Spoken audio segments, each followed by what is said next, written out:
Azərbaycan Dövlət Milli Gənc Tamaşaçılar Teatrının mənim həyatımda xüsusi yeri var.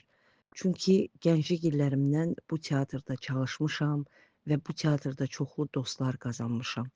Bu dostluqlar hələ də davam eləyir. Tamaşalar haqqında öz fikirlərimi zaman-zaman mediada bölüşmüşəm və bu gün də bölüşürəm. Teatrın ən aparıcı və istedadlı rejissoru Nicat Kazımovun tamaşalarına xüsusilə önəm verirəm və tez-tez bu tamaşaları izləyirəm, mediada fikirlərimi bölüşürəm. Həmin tamaşalardan biri də, deyərdim ki, ən uğurlu tarixi tamaşalardan biri də Şah Abbasnamə tamaşasıdır ki, mən onu izlədim və demək olar ki, böyük zövq aldım. Həm aktyorların işindən, həm rejissorun işindən, ümumiyyətlə bütün yaradıcı iş prosesindən böyük zövq aldım və Nicat Kazımovla həm bu tamaşa ilə bağlı, həm də yeni repertuarla bağlı kiçik bir müsahibə etdim və bu müsahibəni sizə təqdim etmək istəyirəm. Nicat müəllim, necəsiz? Abu-hava necədir? Teşekkür edirəm. Tamaşa qabağı biraz həyəcan. Aha. Bu günləri səhnəyə ilk dəfə cavan bir aktyor çıxacaq, tələbələrdən biri. Nə gözəl. İnşallah Adını da belə. zəhmət olmasa deyin. Elvin. Aha, Adı Elvindir. Elvindir. Bəli. Və elə 3-cü kursun tələbəsidir və bu gün birinci dəfə belə bir ağır tamaşada, Şah Abbasnamə kimi ağır tamaşada Bəli. səhnəyə çıxacaq. Şah Abbasnamə İlqar Fəhminin əsəridir. Əslində 4 kiçik həcmli pyesdir. Bəli. Onlardan birincisinin adı Şətrənc, yəni şahmat. Aha. İkincisinin adı Qan qoxusu, üçüncüsünün adı Zindan və dördüncüsünün adı Vəliəhddir. Biz o 4 əsəri bir yerdə cəmləyib Şah Abbasnamə adı ilə tamaşaçılara təqdim edirik. Yəni 4 pyes bir arada. Tamaşada 4 Şah Abbas var. Müxtəlif dövrlərini müxtəlif aktyorlar ifa edirlər. Birinci dövrünü Mirsənan Kazımlı, ikinci dövrünü Niyaz Qasımov, üçüncü dövrünü Elnur Kərimov və dördüncü dövrünü Qurban İsmailov. Maraqlıdır, maraqlıdır. Və hər blokunda özünün aktyorları var, yəni özünün iştirakçıları var. Ümumilikdə bir 30 aktyor iştirak edir tamaşada. Müasir teatr tələblərinə uyğun, müasir teatrın tələblərinə uyğun düşünürəm ki, olan bir tamaşadır və baxan tamaşaçılar da istər teatr biliciləri, istər mədəniyyət xadimləri, istərsə adi tamaşaçılar, yəni bu tamaşa haqqında çox yüksək fikirlər söyləyirlər. Bəli, bəli, mən də şahid olmuşam. Elə bugün ona görə də gəlmişəm. Geciksəm də mənim də öz fikirlərim olacaq. İnşallah. Əlbəttə ki, üfüqdə yeni bir tamaşa var. Zəhmət olmasa onun haqqında da məlumat verin. Deməli, maraqlı bir komediya gəlir. Nə gözəl. Xanım Aydının təbdil elədiyi bir əsərdir. Nə gözəl. Çox maraqlı bir komediya düşünürəm. Hər halda pyesin oxunuşunda birinci oxunuş oldu. Aktyorlar özlərini gülməkdən yığışdıra bilmirdilər. Çox maraqlı aktyor heyəti var tamaşada. Yəni Naibə Allahverdiyeva, Mehriban Abdullayeva, Nəsibə Eldarova. Nə gözəl. Yəni sonra Nurlan Süleymanlı, Anar Seyfullayev, Ramin Məmmədov, Müşfiq Əliyev, Elşən Hacıbabayev, Venera xanım, Venera Abbasova, sonra kim yadımdan çıxdı? Aygün, Sənan, Aydan. Yəni əslində 9 iştirakçı var, amma obrazların hamısının demək olar ki, dubloru var. Yəni 2 heyətdə hazırlanır tamaşa.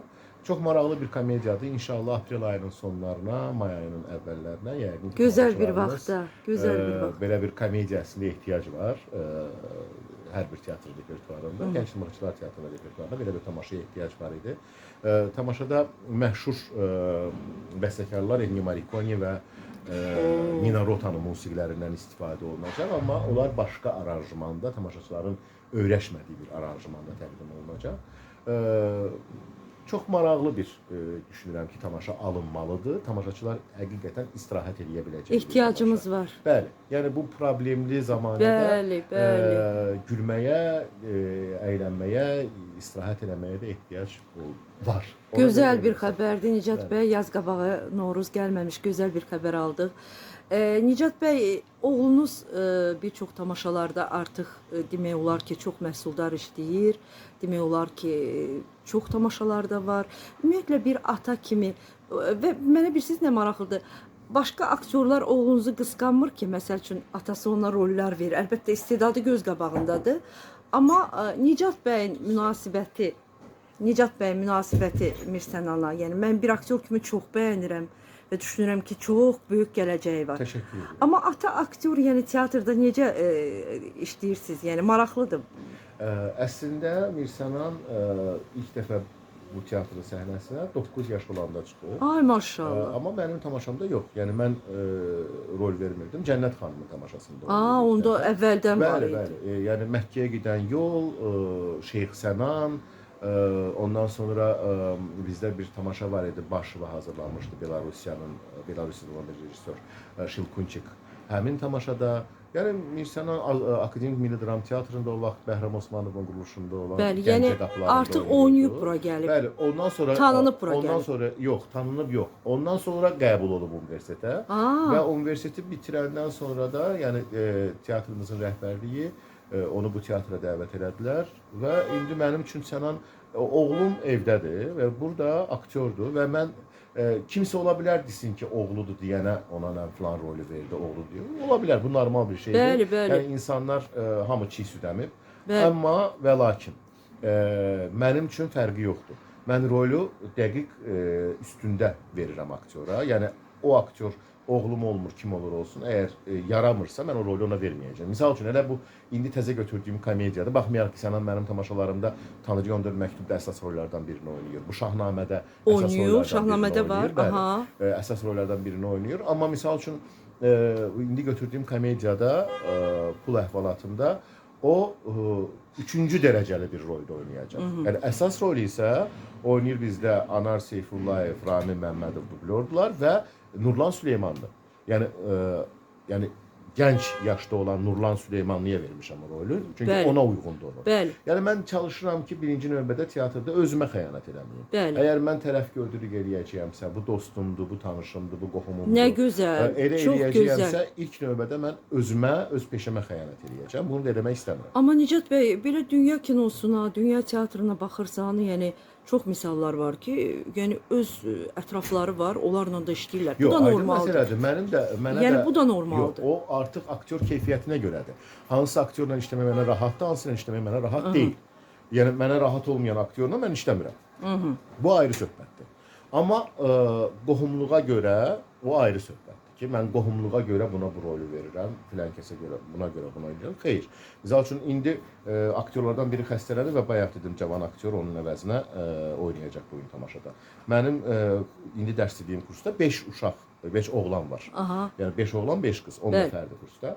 O 5-likdən bura ən uyğun olan Elvin olduğuna görə onu çağırdım. Nə gözəl. Yəni o birilərdən də birini çağıra bilərdim. Yəni heç bir mənim qohumum deyil, mənim üçün fərqi yoxdur. Mənim üçün yəni sənət baxımından, bəli, hər şeydən üstündür. Sənət hər şeydən üstündür. Hərdən aktyorlar biraz qısqanc yanaşırlar misal üçün. Çoxdandır mənə rol vermir, onun aktyoru filan kəsdir, onun aktrisası filan kəsdir. Bu söhbətlər həmişə olub da. Bu söhbətlər olur, amma mən onu da normal qəbul edirəm. Aktyorlar biraz incə məxluqlardır. Onlar işləmək istəyirlər.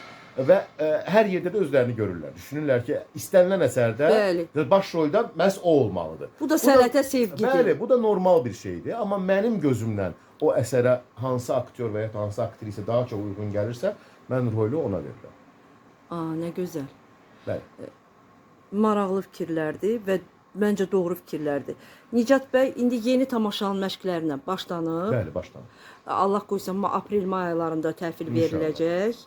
Və bir də dediniz, başqa bir, yəni teatrda da nəsə yox? İnşallah. Mən indi planda var. Qarşıda, bəli, qarşıda əslində işlər var. Bu əsər təhvil olandan sonra Pul əhvalatı elə Gənc Tamaşaçılar Teatrında daha bir tarixi əsər götürəcəyik. Bu ilin planındadır o da.